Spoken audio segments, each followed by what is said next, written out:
அவருடைய வார்த்தை கடந்து செல்வதற்கு முன்பாக நாம் கண்களை மூடி ஜெபம் செய்வோம். கிருபையும் இரக்கம் நிறைந்த எங்கள் ஆண்டவரே, இந்த காலை வேளையில் உடைய வார்த்தையை நாங்கள் தியானிக்க இருக்கிறோம்.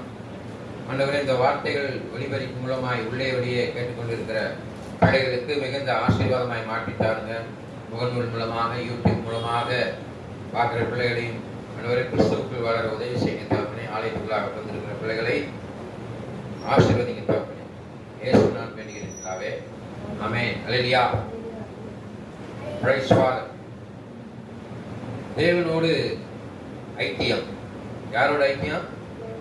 தேவனோடு ஐக்கியம் வைக்க வேண்டும். இன்னைக்கு நம்ம தேவையில்லாத மனிதர்களோடு ஐக்கியம் வைத்திருக்கிறோம். மனிதர்களோடு ஐக்கியம் வைப்பதனாலே ஒரு சிலங்களை அது பிரச்சனைகளை உண்டு பண்ணுகிறது. தவறான ஐக்கியம் மனிதனுடைய வாழ்க்கையில அது தன் வாழ்வை சீரழிக்கும்படியாக, குலைக்கும்படியாக, தவறான பாதைக்கு செல்லும்படியாக அது வழிவகுத்து விடுகிறது. அப்படிப்பட்ட ஐக்கியம் நிலையற்றதாக இருக்கிறது. ஆனால் இந்த உலகத்திலே நீ யாரோடு ஐக்கியம் வைக்க வேண்டும் என்றால், நீ தேவனோடு மாத்திரம் ஐக்கியம் வைக்க வேண்டும். உன்னுடைய ஃப்ரெண்ட்ஷிப் யாரோடு இருக்கணும்? தேவனோடு இருக்கணும். தகாத மனிதர்களோடு நீ ஐக்கியம் வைத்தால் உன் வாழ்விலே அது ஒரு தவறான இருளின் ஆதிக்கத்திற்கு உன்னை அழைத்து சென்று விடும். ஆகையால் உன் ஐக்கியம் யாரோடு இருக்கணும்?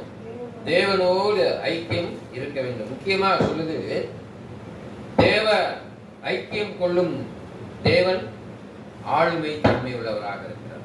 நம்ம தேவனோடு ஐக்கியம் வச்சுக்கோங்களேன், அவர் என்ன செய்வாரு? நம்மளை சரியா நடத்துவார். அல்லேலூயா. உலகத்துல ஒரு காரியத்தை சொல்லுவாங்க, நண்பனை சொல், நான் உன் பழக்க வழக்கங்களை சொல்கிறேன். Tell your friend, I will tell your character. உன்னுடைய நடை உடை பாவனைகள், உன்னுடைய ஒழுக்கம் எப்படி இருக்கிறது என்று நீ பழகக்கூடிய மனிதர்களை பார்த்து சொல்லிவிடலாம் என்று சொல்லப்பட்டிருக்கிறது.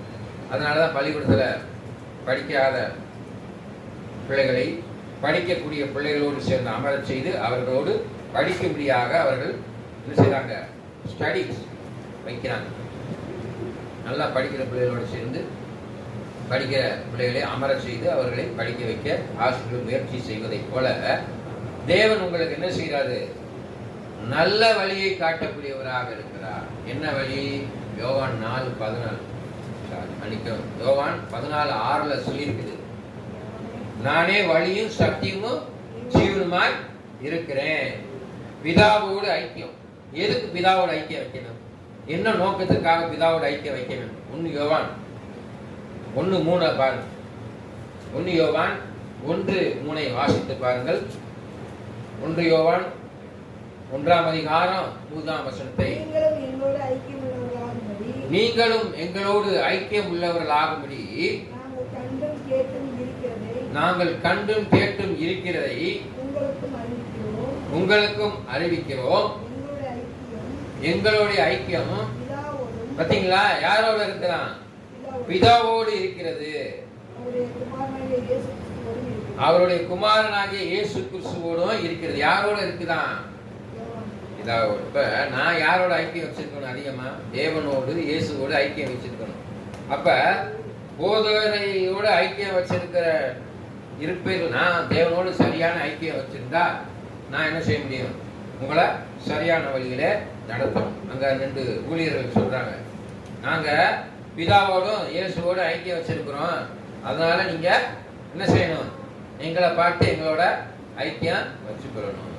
பிதாவோடு நாங்கள் ஐக்கியம் வைத்திருக்கிறதை போல நீங்களும் பிதாவோடும் இயேசுவோடும் ஐக்கியம் வைத்து கொள்ள வேண்டும். ஆமென். அங்கே வேதவசனம் சொல்லுது, 1 கொரிந்தியர் புத்தகம் 1ஆம் அதிகாரம் 9ஆவது வசனத்தை சொல்லிருக்கு, யாரோட ஐக்கியம் வைக்கணும்னு சொல்லி. ஆமென். குமாரனாகிய இயேசு கிறிஸ்துவோட ஐக்கியம் வைக்கணுமா? யாரோட? 1ஆம் அதிகாரம் 9ஆவது வசனம். 1 கொரிந்தியர் 1ஆம் அதிகாரம் 9ஆவது வசனம். தம்முடைய குமாரனும் கர்த்தருமாய் இருக்கிற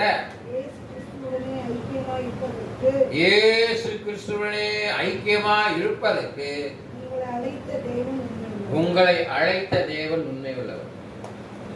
பார்த்தீங்களா? அந்த வசனத்துல ஆரம்பத்தில் என்ன சொல்லிட்டு பாருங்க, தம்முடைய குமாரன். யாருடைய குமாரனு? தேவனுடைய குமாரனும் பிதாவாகிய கர்த்தருமா இருக்கிற. பார்த்தீங்களா? பிதாவும் கர்த்தருமா இருக்கிறார்.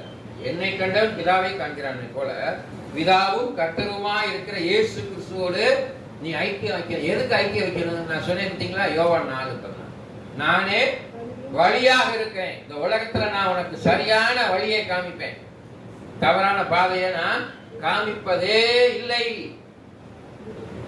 உன்னை பள்ளத்துல கொண்டு தள்ள மாட்டேன், உன்னை அசுத்த காரியங்களில் ஈடுபட விட மாட்டேன், உன் அவயங்களை அசுத்தத்திற்கு ஒப்பு கொடுக்காமல் உன் அவயங்களை பரிசுத்தம். பரிசுத்தம் யாரு? இயேசு. இயேசுக்கு ஒப்பு கொடுக்கணும். கண்ணு, மூக்கு, வாய், செவி விருத்த சேதனம் செய்யப்பட்ட செவியை உடையவர்களாய், விருத்த சேதனம் செய்யப்பட்ட நாவை உடையவர்களாய், விருத்த சேதனம் செய்யப்பட்ட கண்களை உடையவர்களாய் இருக்க வேண்டும். இன்னைக்கு நம்ம புறங்கூறி தெரிகிறோம். இங்கிட்டு இருக்காது அங்கிட்டு சொல்லிக்கிட்டு ஒருத்தர் சட்டை இழுத்து விட்டுக்கிட்டு அதுல சந்தோஷம் இல்லையா? என்ன சொல்றது? கவனிங்க, என்ன சொல்லி இருக்குது? புறங்கூறி தெரியக்கூடாது. யார் அப்படி செஞ்சுட்டு இருந்தா? பரிசேயர், சரிசேயர் என்ன சொன்னாங்க? இயேசு சொன்ன காரியத்துக்கு எல்லாம் குறை சொல்லிக்கிட்டே இருந்தாங்க. இங்கிட்டு அங்கிட்டு இழுத்து விட்டுக்கிட்டு பிரச்சனைகளை உண்டு பண்ணிக்கிட்டு இருந்தாங்க. பிரச்சனைகளை உண்டு பண்ணுகிறவங்க யாரு? பிசாசு.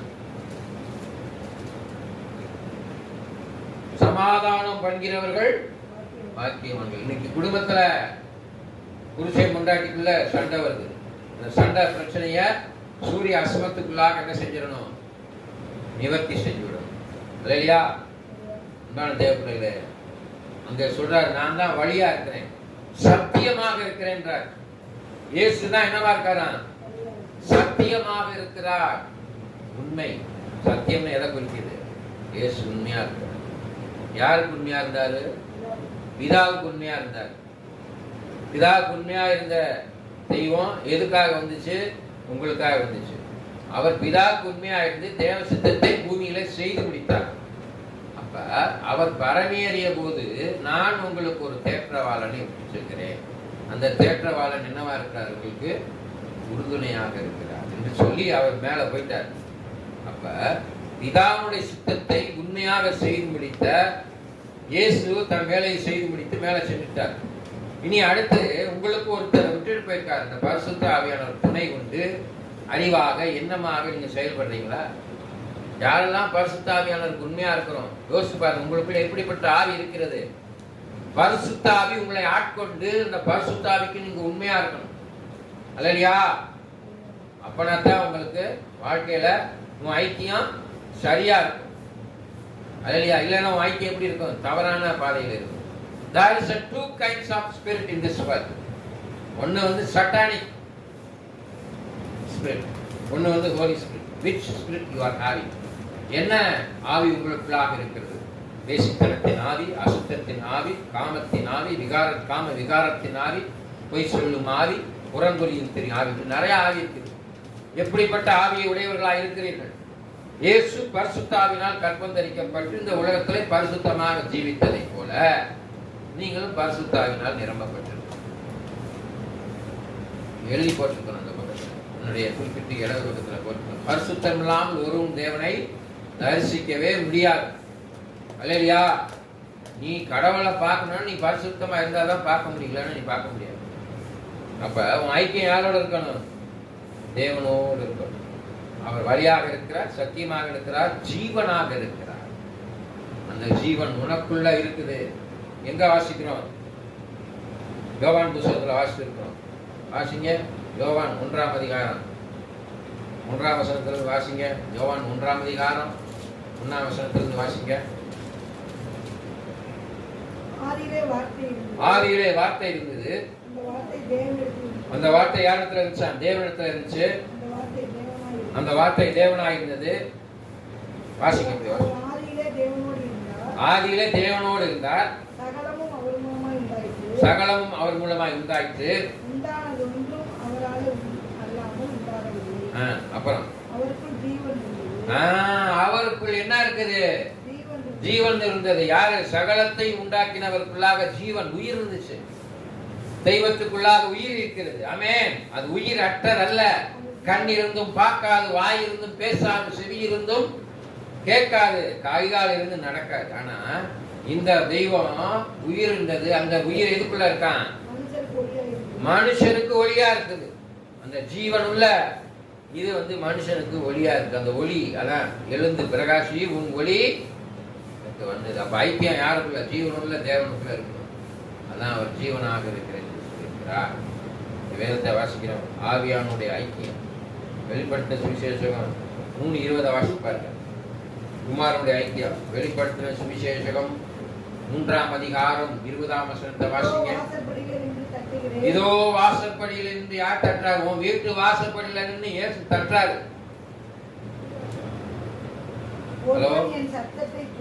ஒருவன் என் சத்தத்தை கேட்டு கதவை திறந்தால் அவனிடத்திலே நான் பிரவேசித்து அவனோட போஜனம் பண்ணி. இயேசுவும் வீட்டுக்கு வராரியா, வந்து கதவை தட்டுறாரு. உன்னோட நான் உறவு வச்சுக்கணும், உன் வீட்டுல நான் சாப்பிடணும்னு விரும்புறேன். எத்தனை பேர் இயேசுக்கு சாப்பாடு கொடுக்குறீங்க? அவனும் என்னோட போஜனம் பண்ணுவான். ஆனா நீங்க அனுமதிக்கிறது இல்லை, வெளியே பூட்டிடுறீங்க.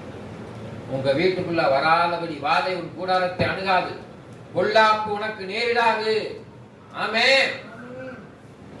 ஆலயமாகி உன் சரீரத்துக்குள்ள முதல்ல இடம் கொடுக்கணும். அந்த ஒளி, அந்த ஜீவன் உனக்குள்ள இருக்கும்போது அந்த ஜீவன் உன் வீட்டுக்குள்ள வந்துடும். இல்லையா? உனக்குள்ள ஒளி இருக்கு. அந்த ஒளி எங்க இருக்குது? நீ எங்கெல்லாம் இருக்கு அங்கெல்லாம் இருக்கு. அப்போ உங்க வீட்டுக்குள்ள இருந்தேன்னா அந்த வீட்டுக்குள்ள அவர் பிரவேசிக்கிறார். உன்னோடு சேர்ந்து போஜனம் பண்ணுவாரு. அவரும் உங்களோட இருப்பாரு. நீனும் அவரோடு சேர்ந்து போஜனம் பண்ணலாம். என்ன போஜனம்? சோறு திங்கல, ஆவிக்குரிய ஆகாரம். இம்மைக்குரிய வாழ்வு அல்ல, மறுமைக்குரிய வாழ்வை நீ புசிக்கும்படியாக செய்வாப்பம். நானே அழியாத வாழ்வு. ஜீவ புஸ்தகத்துல உன் பேர் எழுதப்படும். ஜீவ கனியை நீ பசிக்கலாம். அல்லையா? வேதம் சொல்லுவாரு. 2 கொரிந்தியர் புஸ்தகம் 3ஆம் அதிகாரம் 14 வாசிங்க. ஆவியானவரோடு ஐக்கியம் வைக்கணும். யாரோட? இயேசு விட்டு சென்ற ஆவியானவரோடு நீ ஐக்கியம் வச்சாதான் தப்பிக்க முடியும். இல்லைன்னா உனக்குள்ள பிசாசு வந்து எல்லா வேலையும் பார்த்துரும். கர்த்தரே ஆவியானவர், அவருடைய ஆவி எங்கேயோ அங்கே விடுதலையும் உண்டு. ஆமென். யார் ஆவியானவர் இருக்கிறார்? கர்த்தரே ஆவியானவரா இருக்காரு. அப்புறம் என்ன சொல்லிருக்கு பாருங்க, கர்த்தருடைய ஆவி எங்கே இருக்குது? கர்த்தருடைய ஆவி எங்கேயா இருக்கு? இந்த சேர்ல உட்கார்ந்து இருக்குமா? இல்ல புல்பிட்ல இருக்குமா? உனக்குள்ள இருக்கு அந்த ஆவி. யோவான்ல வாசித்தோம்த்தியா? அந்த ஆவி, அந்த ஜீவன் யாருக்குள்ள இருக்கு? உனக்குள்ள இருக்கு. அந்த ஆவி எப்படி இருக்கணும்? ஐக்கியம் இருக்கணும். அந்த ஆவி இருந்தா தான் நீ நல்லா இருப்ப. இல்லைன்னா தப்பு செஞ்சுக்கிட்டே தான் இருப்ப. சரியா? தவறான சிந்தனை, பிசாசானவன் சிந்தனையிலே பொல்லாத காரியங்களை விதித்து விடுவான். சிந்தனையில இருந்து இருதயத்துக்கு வந்து இதயத்திலிருந்து செயல்பட ஆரம்பிச்சுவார். பாவம் செய்ய, துணிகரமான பாவங்களை செய்யும்படியாக பிசாசுனை தூண்டிவிடும்.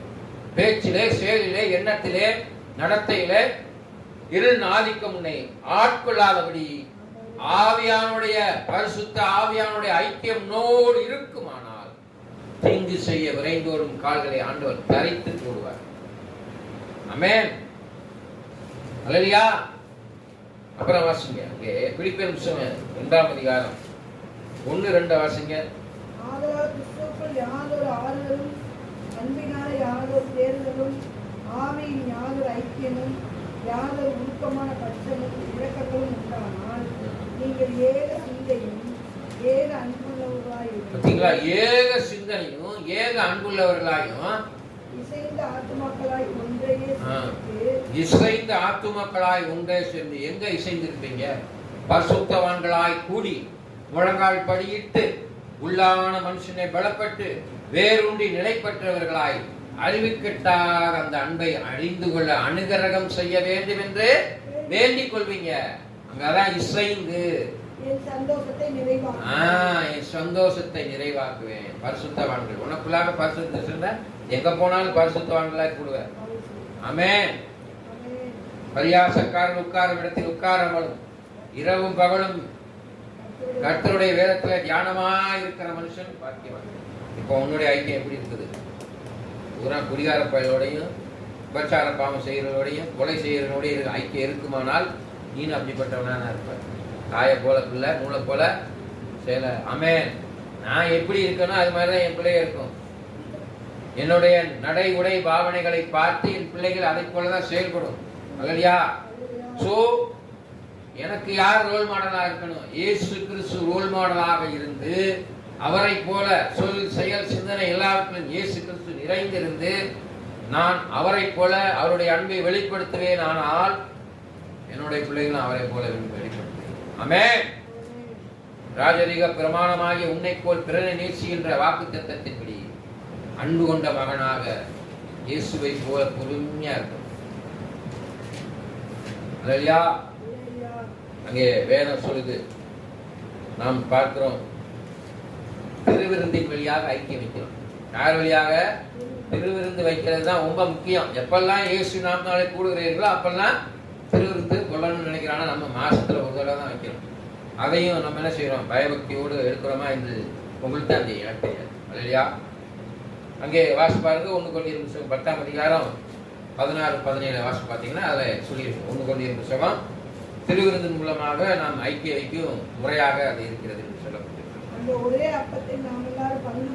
அந்த ஒரே அப்பத்தினாலே நாம் எல்லோரும் பங்கு வருகிறபடினால், பாத்தீங்களா எத்தனை பேர் உட்கார்ந்து இருக்கிறோம் திருவிருந்து? அநேகரான நாம் ஒரே அப்பம் ஒரே சரீரமாய் இருக்கிறோம். மாமிசத்தின்படியான இஸ்ரவேலை பாருங்கள். பலிகளை நேசிக்கிறவர்கள் ருசிக்கிறவர்கள் பலிபீடத்தில் ஐக்கியமாக இருக்கிறார்கள். ஆமென். ஒரே ஐக்கியமா இருக்கிறோம். திருவிருந்தின் மூலமாக தேவனோடு ஐக்கியம் வைத்துக் கொள்வது இல்லாமல் நாம் எல்லோரும் ஒருவராக, சபை மக்கள் எல்லோரும் ஒருவராக ஒரே ஐக்கியமாக இருந்து தேவராஜ்யத்தை கட்டும்படியாக ஒரு வழி. தியானத்தின் வழியாக ஐக்கியம். நீங்க எத்தனை பேர் தியானிக்கணும்? சங்கீத புத்தகம் 19-14 சொல்லி தியானத்தின் வழியாக ஐக்கியம் வைக்கணும். அல்லேலூயா.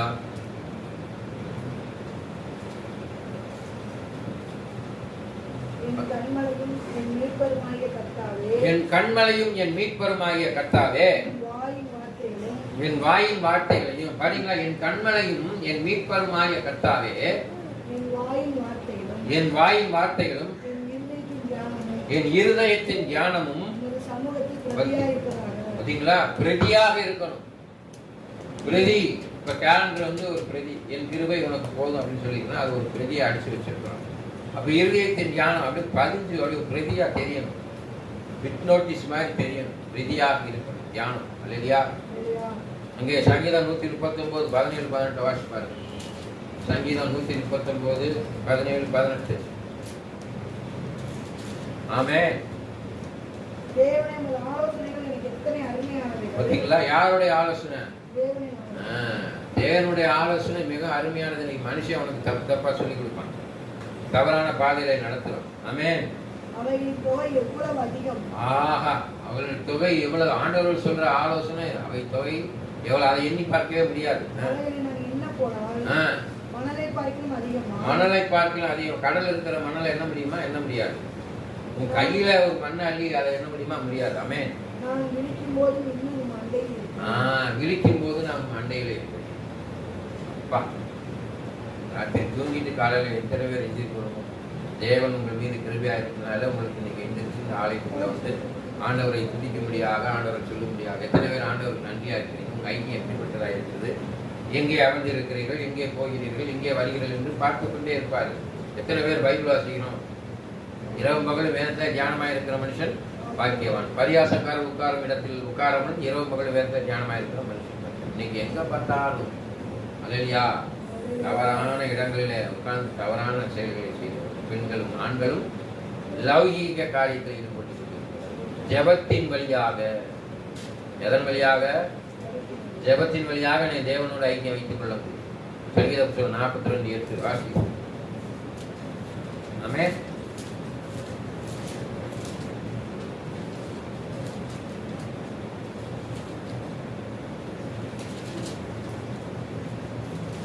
42வது அதிகாரம் 8வது வசனம்.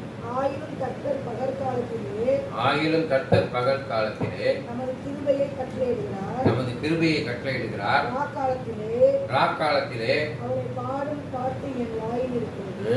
அவர் பாடும் பாட்டு என் வாயில இருக்கிறது. என் ஜீவனுடைய தேவனை நோக்கி விண்ணப்பம் செய்கிறேன். என் ஜீவன்ல சும்மா இல்லைங்க. விண்ணப்பம் யாரை நோக்கி செய்றீங்க? ஜீவனுள்ள தேவனை நோக்கி. யாரோட நீங்க ஐக்கியம் வைக்கணும்? ஜீவனுள்ள தேவன்.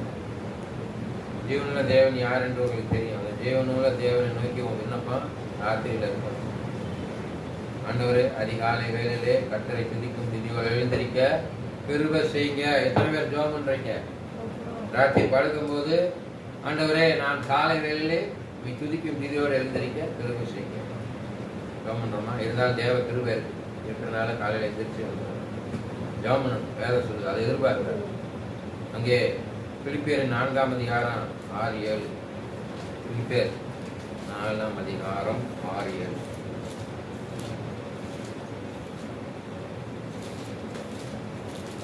சரியா?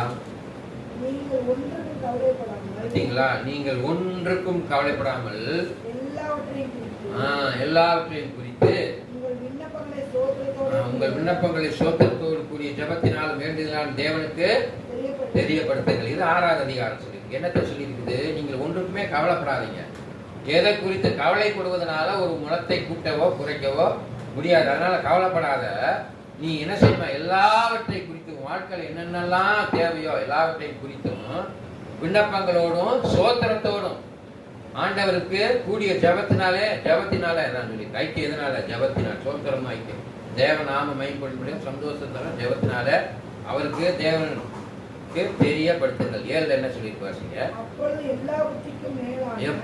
அப்பொழுது எல்லாவற்றிற்கும் மேலாக பாத்தீங்களா? என்ன சமாதானம்? தேவ சமாதானம் உங்கள் இருதயங்களையும் உங்கள் சிந்தைகளையும். பாத்தீங்களா? யாருக்குள்ளாக? உங்கள் இருதயங்களையும் உங்கள் சிந்தனையும் கிறிஸ்து இயேசுவுக்குள்ளாக காத்துக்கொள்ளும். பாத்தீங்களா? அவங்க சிந்தனை தான் எல்லா விதமான சிந்தனை கிறிஸ்து இயேசுக்குள்ள. அப்ப சிந்தனையில நீங்க நல்லா இருந்துட்டீங்கன்னா பிசாசு உங்களை ஒன்றும் செய்யவே முடியாது. இருதயத்துக்குள்ள நுழையவே முடியாது. சிந்தனையில தான் பிசாசு ஈஸியாக நுழைஞ்சிருவான். பொல்லாத சிந்தனையை சிந்திச்சு என்ன செஞ்சிருவோம்? டக்குன்னு நம்ம பொல்லாத காரியங்கள் அணிச்சை செய்யும். இறுதியாக நாம் நாசித்து தியானித்து ஆராதனை வழியாக அன்பான தேவ பிள்ளைகளே, அதுக்கு தான் ஆலயத்துக்கு வாங்க, ஆராதனை அட்டன் பண்ணுங்க, சரியான நேரத்துக்கு வாங்க. இல்லையா? நான் அடிக்கடி சொல்வதுண்டு உங்களுக்கு. ஒரு பாண்டியன் எக்ஸ்பிரஸ் ட்ரெயினை நீங்கள் பிடிக்க போகணுங்க, 8:30க்கு பாண்டியன் கிளம்புனா 8:30ன்னா நீங்கள் முன்னாலே போய் நின்று சாதாரண ஒரு காரியத்துக்கு எங்க சென்னைக்கு போகிற ஊருக்கு நீங்கள் 8:30க்கு 8:45 7:30க்கெலாம் சில பேர் போய் நின்று வெயிட் பண்ணி ஏறிடுறீங்க. ஆனால் பரலோகம் இன்னும் இடத்துக்கு போகிறதுக்கு லேட்டாக போனீங்கன்னா போக முடியாது. 5 ஸ்திரீகள் எண்ணெய் விளக்கோடு தயாராக இருந்தாங்க. 5 ஸ்திரீகள் எண்ணெய் இல்லை, பக்கத்தில் கடை கட்டாங்க. இல்லை என்று சொல்லியிருக்காரு, கொடுக்க மாட்டாங்க. உங்களை பரலோகத்துக்கு நான் அழைச்சிட்டு போக முடியாது, நீங்கள் தான் போகணும், நீங்கள் தான் தயாராக இருக்கணும். மணவாளன் உங்களை என்ன செய்வார்? அழைத்து செல்ல முடியாத தயாராக இல்லை. இன்னைக்கு ஆண்டவருடைய வருகை இப்பொழுது இருக்குமானால் டக்கு நம்ம உட்காந்துருக்கிற ஆலயத்தில் உட்காந்துருக்கவங்க தான் முதல்ல போவோம். நம்ம ஆலயத்துக்கு போகாதவங்களாம் போகவே மாட்டாங்க. நல்லா தெரிஞ்சுக்கோங்க. ஆண்டவருடைய வருகை இன்னைக்கு இருக்குன்னு வச்சுக்கோங்க. இப்போ நீங்கள் உட்காந்துருக்க எல்லாரும் டக்குன்னு போயிடலாம். ஆலயத்துக்கு வராதவங்க போகவே முடியாது. வேதம் சொல்லு, வேதமும் சொல்லு, நானும் சொல்றேன். இல்லையா? உண்மையான தேவ பிள்ளைகளை வாசிங்க. சங்கீதம் 63 1-5 வரைக்கும் வாசிங்க. அங்கே தெளிவாக சொல்லியிருக்கு. ஆராதனை வழியாக தேவனை நாம் ஆராதிப்பதனாலே அவரோடு நாம் உறவு ஐக்கியம் வைத்துக் கொள்ள முடியும். ஐக்கியத்தினுடைய வழிமுறை என்று சொல்லப்பட்டிருக்கு. எப்படி அதுக்கு தேவன் சொல்லி சங்கீதம் 63 1-5 வரைக்கும். தேவனே நீர் என்னுடைய தேவன். பார்த்தீங்களா? அதிகாலமே உன்னை தேடுகிறேன். வறண்டதும் விடாய்த்தமான தண்ணீரற்ற நிலத்திலே ஆத்துமா தாகமா இருக்கு. என் மாமிசமானது வாங்கி. நல்லா கேளுங்க. ஆத்துமா தாகமா இருக்கு, மாமிசம் வாஞ்சியா இருக்குது. இப்படியே பரிசுத்த ஸ்தலத்தில் உம்மை பார்க்க ஆசையா இருக்கிறேன். எங்க வந்து பார்க்க முடியும்? நான் சொன்னேன் பார்த்தீங்களா, ஆலயத்துக்கு வந்தாதான் பார்க்க முடியும், வேற எந்த இடத்துலயும் பார்க்க முடியாது. அல்லையா? உமது வல்லமையும் மகிமையும் கண்டேன். தேவனை பார்க்கிலும் தேவனை பார்க்கலும் உங்களுடைய கிருபை. இன்னைக்கு எத்தனையோ பேர் தேவ கிருபை இல்லாம செத்து போயிடறான். போய்கிட்டே இருக்கேன், அடிவிட்டு செத்து போயிட்டான். தேவ கிருபை இருக்கனாலதான் நீங்க என்ன உயிரோட இருக்கீங்க. உதடுகள் உண்மை துதிக்கும். எத்தனை பேர் துதிக்குது? நன்றியே சொல்றீங்களா? இன்னைக்கு ஆண்டவரே எனக்கு நான் எந்திரிச்சிட்டேன், நன்றி. எனக்கு சாகாரம் கொடுத்ததுக்காய் நன்றி, குடிக்க கொடுத்த தண்ணீருக்காய் நன்றி, சுவாசிக்க கொடுத்த காற்றுக்காய் நன்றி. என் ஜீவனுள்ள மட்டும் நான் உம்மை துதித்து உமது நாமத்தை சொல்லி கையேற்பேன். நிலத்தையும் கொழுப்பையும் உண்டதை போல போதும், என் ஆத்மா திருப்தியாகும். ஆத்மா திருப்தியாகும். ஆனந்த கழிப்புள்ள உதவிகளால் போற்றேன். அன்பான தேவப்பிள்ளைகளே, ரொம்ப முக்கியம். ஆண்டவரை துதிங்க, அவருக்கு நன்றி சொல்லுங்க. கர்த்தர் என் ஜெபத்தை கேட்டார், கர்த்தர் என் விண்ணப்பத்தை ஏற்றுக்கொள்வார். நம்பிக்கையோடு கடன் சொல்லுங்க, கர்த்தர் உங்களை ஆசீர்வதிப்பார். அதனால நீங்க ஐக்கியம் யாரோட வைக்கணும்? ஆண்டவரோட. கண்டவங்களோட வச்சீங்கன்னா பேரு கெட்டு போயிடும். இல்லையா? பரியாசக்காரர் உட்கார இடத்துல உட்காரவங்க இரவு போல வேதத்தில் தியானமாக இருக்கணும். You have to choose the right way. என்ன வே? நானே வழியும் சத்தியமும் ஜீவனுமாக இருக்கு. இயேசு என்ன வழி, அந்த வழியில இருக்கணும். ஆண்டவர் சொல்றார், புறஜாதி அஞ்ஞானிகளோட உறவு வேதம். நானும் சொல்றேன், don't keep a relationship with other people. Amen. Tell the gospel to the people, but your relationship has to be with the Lord Jesus Christ. Amen. கண்களை முடிஞ்சவர் மகா இரக்கமும் கிருபை நிறைந்த ஆண்டவராக இயேசு நாளிலே நாங்கள் யாரோடு ஐக்க வேண்டும் என்ற காரியத்தை நாங்கள் வேதத்தின் மூலமாக தியானித்து வந்தோம். அதனால ஆண்டவரை எங்களை ஆசீர்வதிங்க. நாங்கள் தவறான நண்பர்களோடு தவறான ஐக்கிய வைத்துக் கொள்ளாமல் இயேசுவோடு ஐக்கிய வைத்துக் கொண்டு தேவராஜ்யத்தை அடைய உதவி செய்யும். பிள்ளைகளை ஆசீர்வதிங்க. பிறகு இயேசு கிறிஸ்துவின் நாம் தேடுகிறேன். நாம் என் ஆத்மாவை கர்த்தரை என் முழுமையான பரிசு நாமத்தை என் ஆத்மாவை கர்த்தரை கர்த்தர் சகல பாருங்க மறவாதே. ஆமென். நம் ஆண்டவராகிய இயேசு கிறிஸ்துவின் கிருபை, பிதாவினுடைய அன்பும் ஐக்கியம் எப்பொழுதும் சதா